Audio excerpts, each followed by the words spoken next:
ایک عورت حضرت علی رضی اللہ تعالی عنہ کی خدمت میں حاضر ہوئی جس نے 3 مردوں کے ساتھ ہم بستری کی تھی۔ عورت کو حمل کے بعد بچہ پیدا ہوا۔ اب تینوں مرد حضرت علی رضی اللہ تعالی عنہ کے پاس حاضر ہوئے اور تینوں نے ہی پیدا ہونے والے بچے کا باپ ہونے کا دعویٰ کر دیا۔ مشرکین ہنسنے لگے کہ آج علی سے فیصلہ نہ ہو پائے گا۔ بسم اللہ الرحمن الرحیم۔ السلام علیکم محترم ناظرین۔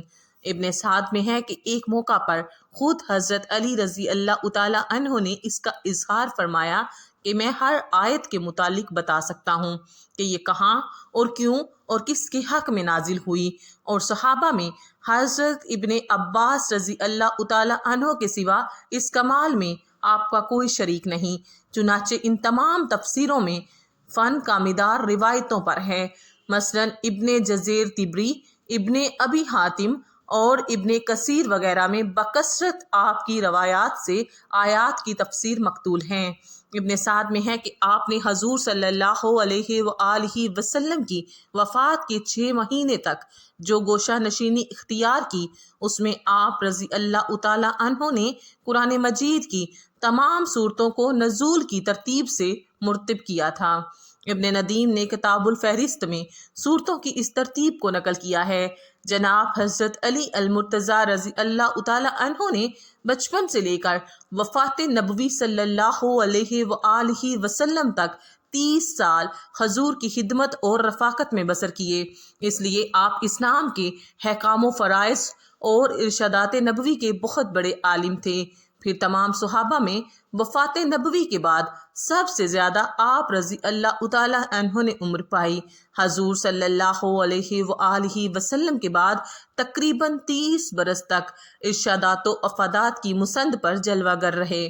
مشکل سے مشکل اور پیچیدہ سے پیچیدہ مسائل کی تہہ تک آپ کی نقطہ نظر آسانی سے پہنچ جاتی تھی۔ یمن میں آپ نے 2 عجیب و غریب مقدمات کا فیصلہ کیا۔ یمن نیا نیا مسلمان ہوا تھا، پرانی باتیں بھی تازہ تھیں۔ ایک دفعہ ایک عورت نومولود بچے کو لے کر ہمراہ 3 مردوں کے حضرت مولا علی رضی اللہ تعالی عنہ کی بارگاہ میں پیش ہوئی۔ ان 3 مردوں کا یہ دعویٰ تھا کہ عورت کے ہاتھ میں جو بچہ ہے وہ میرا ہے۔ حضرت علی رضی اللہ تعالی عنہ نے اس عورت سے فرمایا کہ تم کیا بتا سکتی ہو کہ یہ بچہ کس کا ہے؟ اس عورت نے کہا، یا علی، میں کس طرح بتا سکتی ہوں؟ میں یہ اقرار نہیں کر سکتی۔ میں نے ان 3 مردوں کے ساتھ ہم بستری کی ہے، مجھے نہیں پتا کہ یہ کس کا حمل ٹھہرا ہے، یہ بچہ کس مرد کا ہے۔ میں آپ سے عرض کرتی ہوں کہ آپ میری اس غلطی کو معاف کر دیں۔ پاس بیٹھے سب لوگ سکتے میں آ گئے اور کہنے لگے کہ آج تو علی بھی فیصلہ نہ کر پائیں گے۔ پھر حضرت علی رضی اللہ تعالی عنہ نے پوچھا، تم تینوں میں سے اس عورت کا شوہر کون ہے؟ ان 3 مردوں میں سے ایک مرد نے ہاتھ کھڑا کیا تو آپ رضی اللہ تعالی عنہ نے فرمایا کہ کیا تم حلفاً کہہ سکتے ہو کہ یہ بچہ تمہارے نطفے سے بنا ہے؟ شوہر نے حضرت علی رضی اللہ تعالی عنہ سے عرض کیا، نہیں حضور، میں اپنی بیوی کی بدکاری دیکھ کر کبھی بھی یقین سے نہیں کہہ سکتا کہ یہ بچہ میرا ہے یا پھر کسی اور کا ہے۔ وہاں بہت سے لوگ بیٹھے ہوئے تھے، وہ اس بات کو سوچ رہے تھے کہ یہ بہت ہی پیچیدہ مسئلہ ہے، اس کا حل کس طرح سے ہوگا۔ وہاں مشرکین بھی بے شمار جمع تھے۔ مشرکین کہنے لگے کہ آج حضرت علی رضی اللہ تعالی عنہ کوئی فیصلہ نہیں کر پائیں گے۔ حضرت علی رضی اللہ تعالی عنہ کچھ دیر تک چپ رہے۔ اس کے بعد حضرت علی رضی اللہ تعالی عنہ نے قرعہ ڈالا اور فرمایا کہ اب میں قرعہ ڈالتا ہوں، جس کے نام پر قرعہ نکلے گا بچہ اس کا ہوگا۔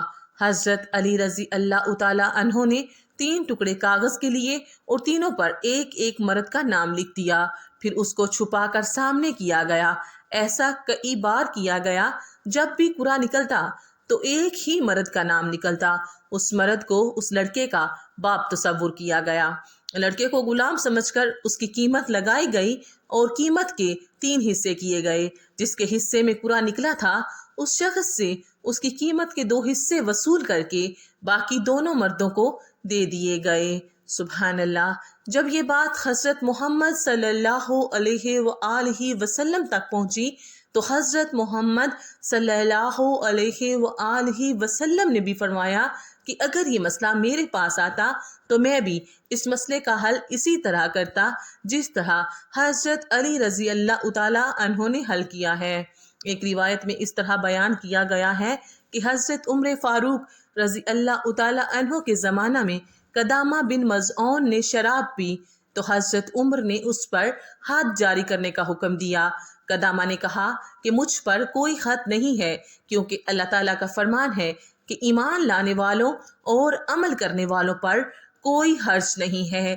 جو کچھ انہوں نے کھایا پیا، میں مہاجرین اولین اور مجاہدین بدرین میں سے ہوں۔ جب عمر فاروق رضی اللہ تعالیٰ عنہ نے فرمایا کہ تم نے درست کہا ہے، اس لیے قدامہ کو بغیر کسی سزا کے رہا کر دیا جائے، اس پر کوئی حد نہ جاری کی گئی۔ یہ بات جب حضرت مولا علی علیہ السلام کو پتہ چلی تو وہ حضرت عمر کے پاس آئے۔